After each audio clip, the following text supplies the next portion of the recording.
Hello friend, welcome to chemistry class. इस class में आप सभी को परमाणु भार कैसे ज्ञात करें इसके बारे में बताएंगे।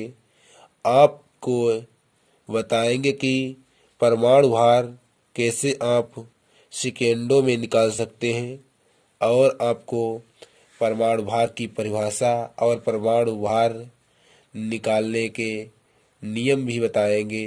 चलिए ना देरी करते हुए वीडियो को स्टार्ट करते हैं। सबसे पहले हम देख लेते हैं कि परमाणु क्या है, और परमाणु के बारे में डिटेल में जान लेते हैं। तो हम हेडिंग डालते हैं परमाणु।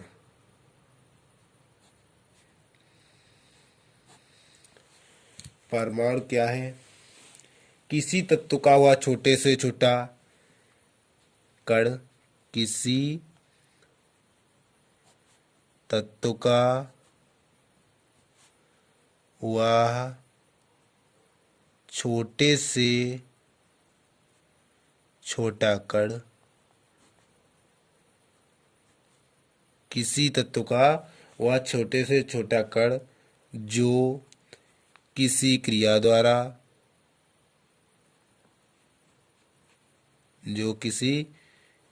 द्वारा विभाजित नहीं किया जा सकता,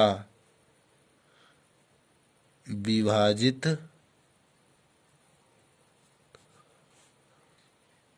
क्रिया द्वारा विभाजित नहीं किया जा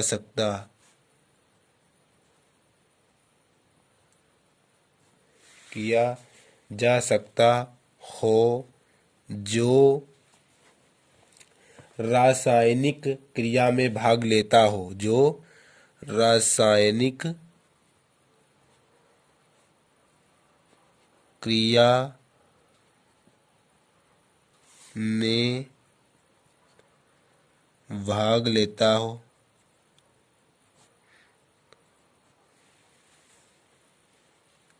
परमाणु कहलाता है, परमाणु कहलाता है।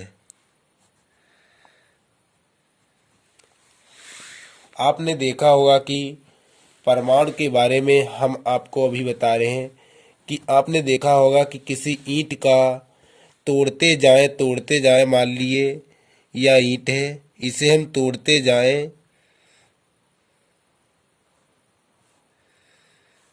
दो खंडों में बट जाती है, फिर इसके टुकड़े करते चले जाते हैं, और जिससे आपको ऐसी अवस्था आएगी कि वह कण और टूट नहीं पाएंगे। उसी को हम परमाणु कहते हैं। जैसे बहुत ही बारीकी से देखा जाए तो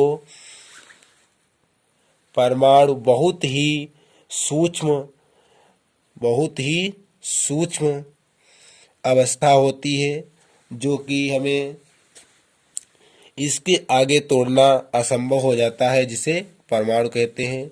उसी प्रकार परिभाषा में लिखा हुआ है कि किसी तत्व का वह छोटे से छोटा कण जो किसी क्रिया द्वारा विभाजित नहीं किया जा सकता, जिसे बांटा नहीं जा सकता, यानी कि तोड़ा नहीं जा सकता, जो रासायनिक क्रिया में भाग लेता हो, परंतु जो वह रासायनिक क्रिया में भाग ले सकता है, परमाणु कहलाता है।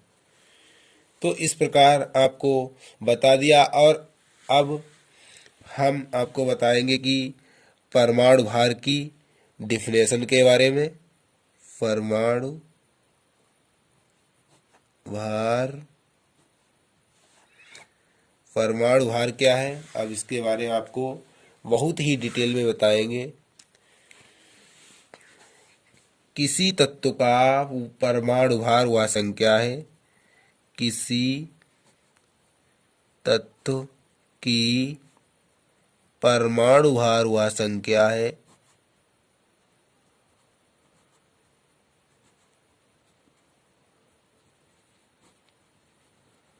किसी तत्व की परमाणु भार वह संख्या है जिससे ज्ञात होता है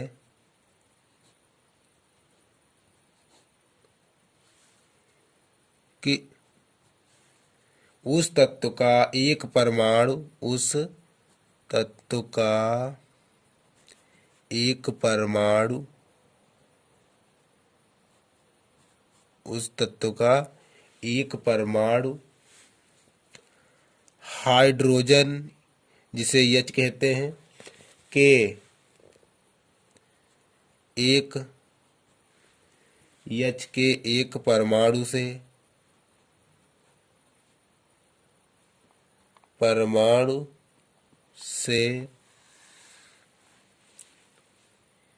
जिसका भार इकाई मान लिया जाता है, इकाई मान लिया जाता है, कितना गुना भारी है, जिसे हम परमाणु कहते हैं। तो ये तो हो गई डिफिनेशन की बात कि किसी तत्व की परमाणु भार वह संख्या है जिससे ज्ञात होता है कि उस तत्व का एक परमाणु हाइड्रोजन के एक परमाणु जिसका भार इकाई मान लिया जाता है कितना गुना भारी है। तो इस प्रकार आप डिफिनेशन को लिख सकते हैं। अब हम बात करते हैं कि परमाणु भार कैसे ज्ञात किया जाए। बहुत ही इजी तरीके से परमाणु भार ज्ञात करना। भार ज्ञात करने से पहले आपको बता देंगे कि आपको सभी तत्व के जो प्रयोग होते हैं सूत्र में, उन सभी तत्व के परमाणु भार पता होना चाहिए या परमाणु क्रमांक पता होना चाहिए। यदि आपको परमाणु क्रमांक पता है तो परमाणु भार निकाल सकते हैं, और यदि आपको परमाणु क्रमांक पता है तो परमाणु भार ज्ञात कर सकते हैं। जैसे CO, इसे कहते हैं कार्बन मोनोऑक्साइड। तो इसका परमाणु भार ज्ञात करना है तो आपको पता होना चाहिए कि कार्बन का परमाणु भार कितना है। तो कार्बन का परमाणु भार 12 और ऑक्सीजन का परमाणु भार कितना है? ऑक्सीजन का परमाणु भार 16 है। तो इसे हम जोड़ लेते हैं, 28 हो गया। तो कार्बन मोनोऑक्साइड का परमाणु भार 28 हो जाएगा। नंबर 1। नंबर 2 पर बात करते हैं, CO2 यानी कि कार्बन डाइऑक्साइड। इसका परमाणु भार ज्ञात करते हैं। कार्बन के लिए 12 और प्लस ऑक्सीजन 16। ऑक्सीजन का परमाणु भार 16 है, तो 16 और गुणे 2, यहाँ 2 लिखा है और गुणे में 2 लिख देते हैं। तो 12 प्लस 16 दूनी 32, तो लिखते हैं 54।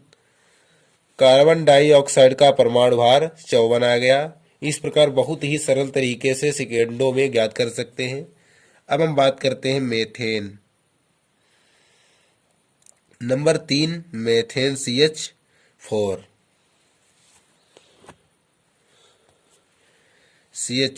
अब इसका हम परमाणु भार ज्ञात करते हैं।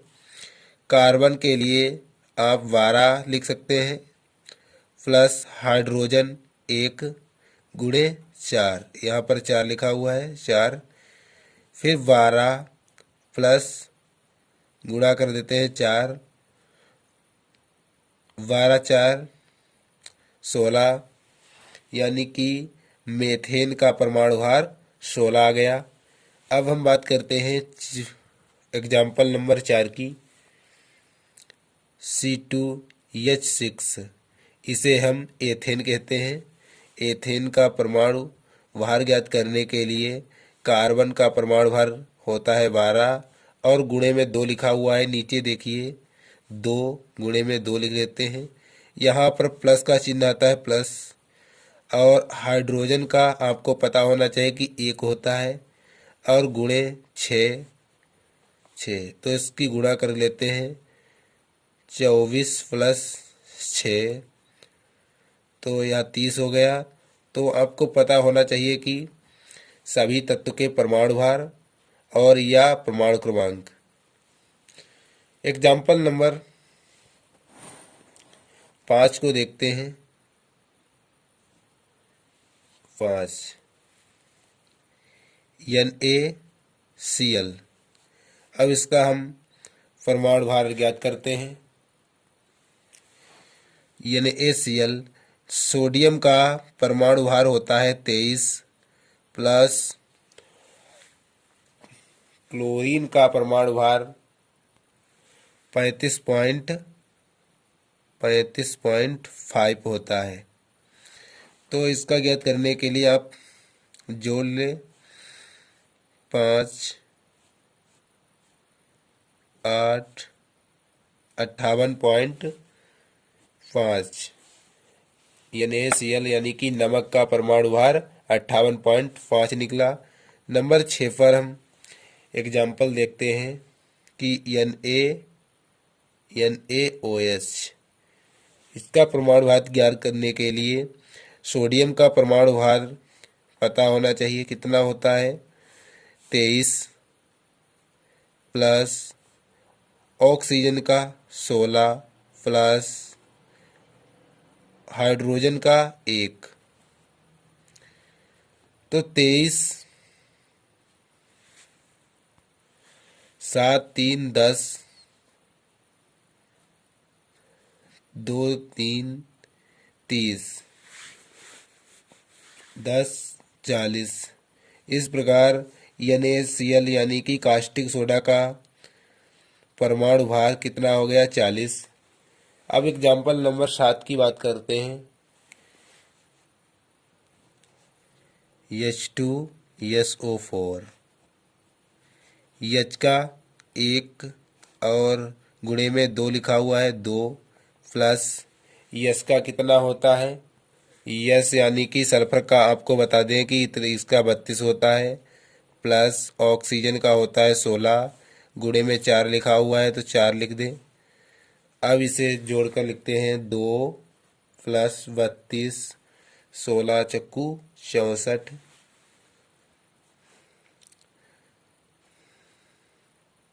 6 2 8 9 98। तो यानी कि सल्फ्यूरिक अम्ल का परमाणु भार 98 होता है। अब लास्ट एग्जाम्पल देखते हैं नंबर 8 KOH पोटेशियम हाइड्रोक्साइड। इसका सूत्र है, आपको बता दें कि पोटेशियम का परमाणु भार 39 होता है प्लस ऑक्सीजन का 16 और हाइड्रोजन का 1। 40 प्लस 16 इसका 56 हो गया। तो आप इस प्रकार से आसानी से सेकेंडों में परमाणु भार ज्ञात कर सकते हैं, वो भी बहुत ही जल्दी। कोई भी सूत्र हो, केवल आपको उसका परमाणु भार पता होना चाहिए, जो प्रतीक उसमें यूज हुए हैं यानी कि तत्व यूज हुए हैं उसका परमाणु क्रमांक या परमाणु भार आपको अवश्य पता होना चाहिए, तभी ही परमाणु भार निकाल सकते हैं। तो इसी प्रकार का अगला वीडियो देखने के लिए मेरे चैनल को सब्सक्राइब करें, बेल आइकन को प्रेस करें ताकि आने वाली वीडियो की नोटिफिकेशन आपको मिल सके। Thank you.